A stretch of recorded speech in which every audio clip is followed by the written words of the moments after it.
আবারও নতুন একটা ভিডিওতে আপনাদেরকে স্বাগত। বেলে মাছ আমাদের প্রচুর উপকারে আসে, যেমন আমাদের শরীরে ক্যালসিয়াম, ভিটামিন এ, ডি এবং ভিটামিন বি কাজ করে এবং স্নায়ুতন্ত্রের জন্য একটু দুর্দান্ত কাজ করে।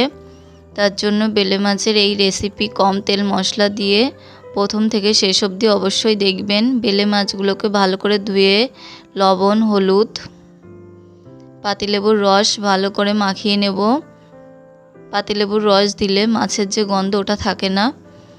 দিয়ে ভালো করে মাখিয়ে নেব। মাখানো হয়ে গেছে, এবার দিয়ে দেবো একটা প্যানে পরিমাণ মতো সরিষার তেল। তেলটা গরম হয়ে গেছে, এবার মাছগুলোকে একে একে তেলের মধ্যে দিয়ে দেব।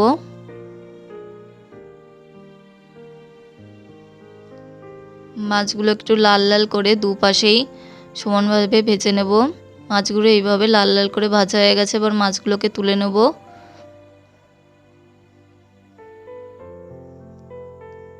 এবার কড়াইতে দিয়ে দেব কেটে রাখা আলু, লবণ, হলুদ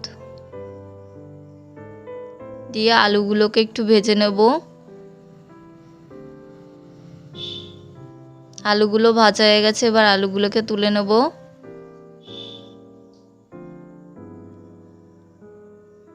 এবার ওই তেলের মধ্যেই দিয়ে দেবো ফোড়নে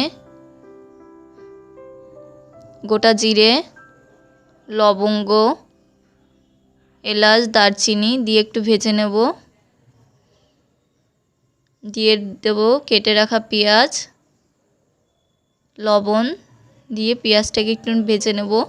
লবণ দিলে পেঁয়াজটা তাড়াতাড়ি ভাজা এবং নরম হয়। পেঁয়াজ ভাজা হয়ে গেছে, এবার দিয়ে দেব আদা, জিরে, ধনে, কাঁচা লঙ্কা বাটা দিয়ে একটু ভেজে নেব পেঁয়াজের সাথে। ভাজা হয়ে গেছে, এবার দিয়ে দেব হলুদ গুঁড়ো, কাশ্মীরি লঙ্কার গুঁড়ো দিয়ে একটু জল দিয়ে দেব মশলাটাকে যাতে ভালো করে কষানো যায়। মশলাটা খুব সুন্দরভাবে কষে গেছে এবং তেলটাও খুব ভালোভাবে ছেড়ে দিয়েছে। এবার আর 2 মিনিট আর একটু কষিয়ে নেব মশলাটাকে ভালো করে।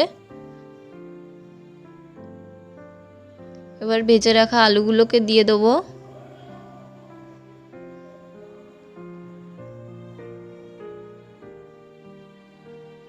আলুগুলোকে দিয়ে 2 মিনিট আলুর সাথে ভালো করে মশলাটাকে মাখিয়ে নেব।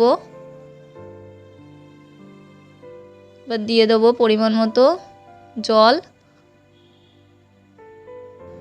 দিয়ে একটু নাড়িয়ে ঢেকে দেব।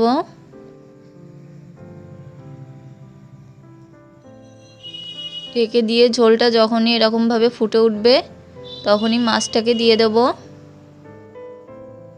ভাজা যে মাছগুলো ছিল সেগুলো দিয়ে দেব, দিয়ে একটু নাড়িয়ে দেব। দিয়ে আর 3-4 মিনিট দিয়ে ফুটিয়ে দিয়ে দেব গরম মশলার গুঁড়ো।